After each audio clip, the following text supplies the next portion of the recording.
Hi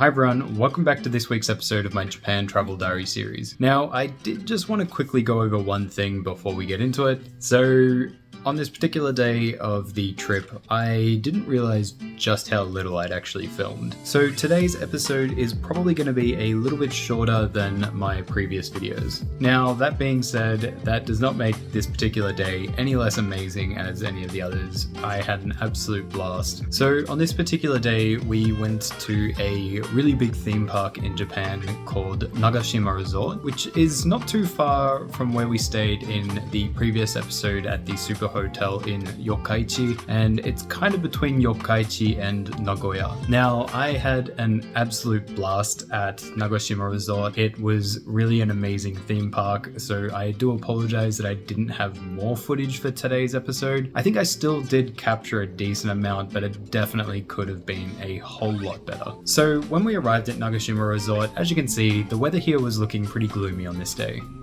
which I guess explains why the car park here was looking so empty. So as we're walking towards the front entrance, you could really start to tell here just how big some of these rides are. It's been a really long time since I've been to a theme park like this, so my excitement levels were really high. So for adults, the ticket prices at Nagashima Resort were about $50 to $60. So as soon as we got inside Nagashima Resort, I knew exactly where I wanted to go first. So with map in hand, we headed straight to the second biggest roller coaster in Nagashima.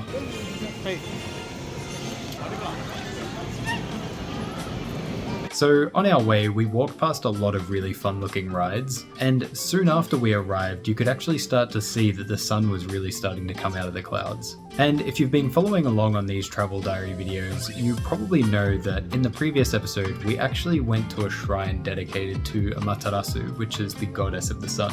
So maybe she had something to do with the sun coming out on such a gloomy looking day. Now this here was our first ride of the day. So this roller coaster is called Hakugei, or the White Whale. And actually this is the largest wooden roller coaster in Japan. So this roller coaster stands at a max height of 180 feet and reaches speeds up to around 107 kilometers per hour. So luckily for us, because the weather was looking so gloomy in the morning, there really wasn't that many people here this early. And because of this, the wait times for the rides on this day were actually really quick, so we really didn't have to wait all that long at all.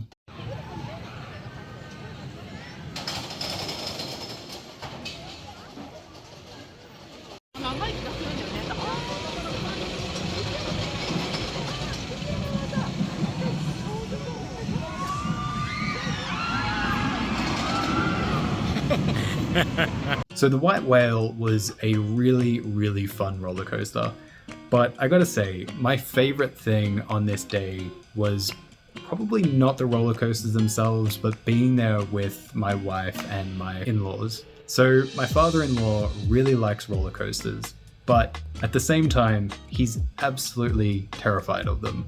And probably my favorite memory of this day was being in line to the roller coasters, because the further in line that we got, you could start to see the expression on his face just slowly change from being excited to go on the roller coasters to being somewhat terrified of what's about to come. And then when the ride's over, he just has the biggest sense of relief that his feet are back on solid ground. So yeah, that was just one of the things that made rides like this first roller coaster so much more enjoyable. Now, I actually really ended up liking the White Whale a lot. It was probably my favorite ride of Nagashima, and I did end up going on it again because, yeah, I just really enjoyed it. So after the White Whale, our next stop was going to be the next big roller coaster of this particular theme park, which is actually the biggest one in Nagashima. So on the way, we did see this big swing ride, which looked really fun, but unfortunately, there was quite a few rides that were shut down on this particular day for maintenance, and this one was actually included.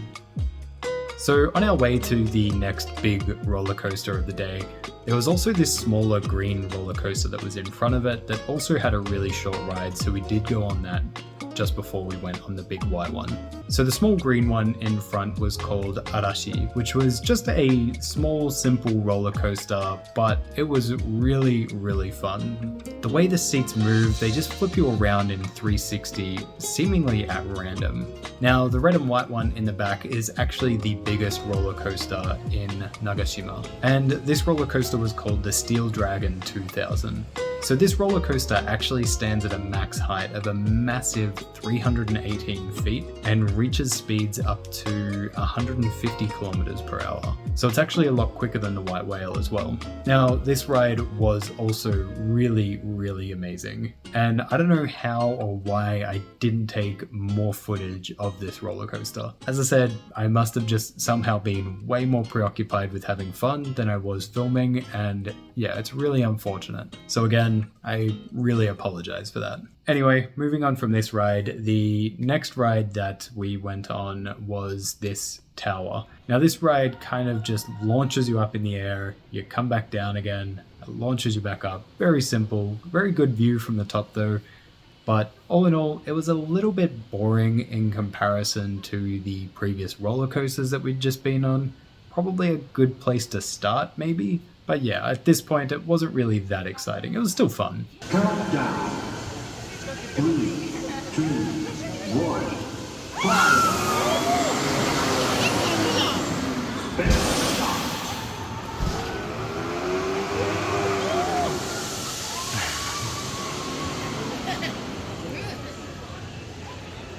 Now, my wife actually gets motion sickness fairly easily, so it was around this point in the day that she really started to feel it. So we decided to take a small break from all of the big roller coasters and just have a more relaxed time on the big Ferris wheel that they have here.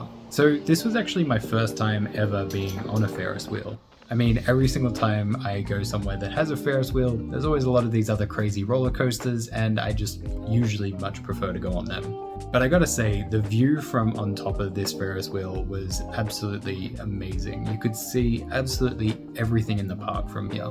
And from here, you could really get a good sense of scale as to just how massive some of these rides are here.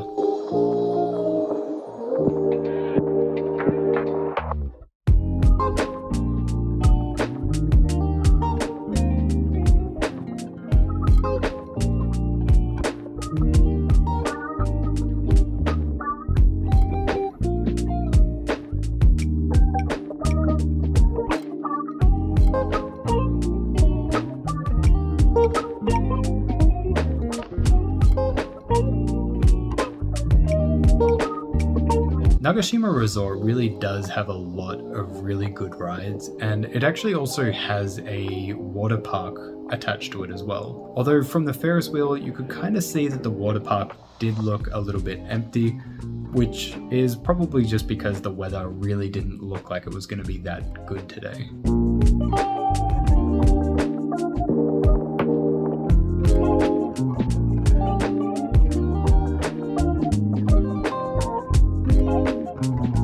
So when we got off the Ferris wheel, my wife was still kind of feeling the motion sickness, so we also decided to stop off and have lunch here. So for lunch, we ended up just getting a couple of burgers, which I also forgot to film, but in saying that, they're just kind of like any burgers you would get at any fast food place. So the food at Nagashima Resort definitely wasn't as good as some other theme parks like Universal Studios Japan or Tokyo Disney. The food at those places is really amazing.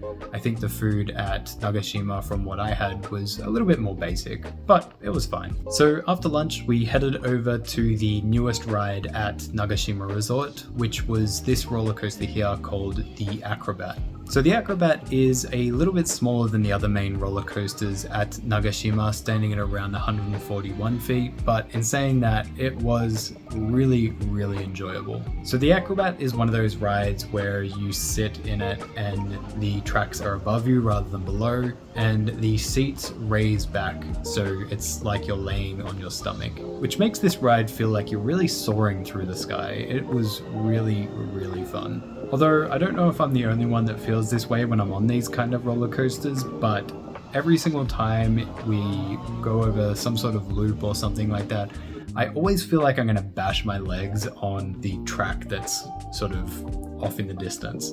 Even though realistically my feet are probably nowhere near even coming close to being in contact with it, I still have like the running thought in my head that, yep, I'm gonna hit my feet on that.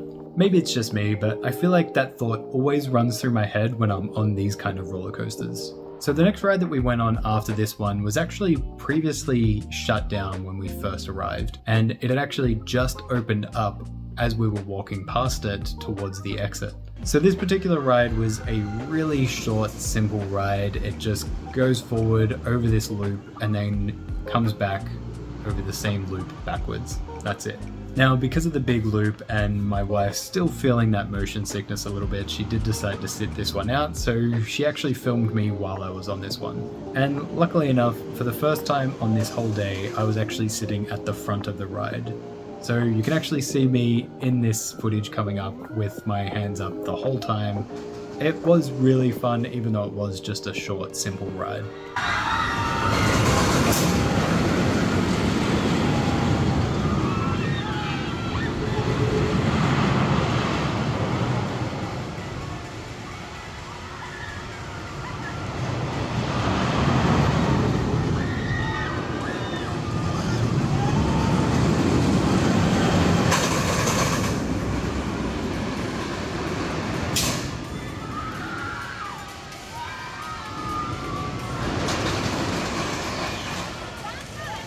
So that was actually our last ride of the day. So we left Nagashima Resort pretty much right after that.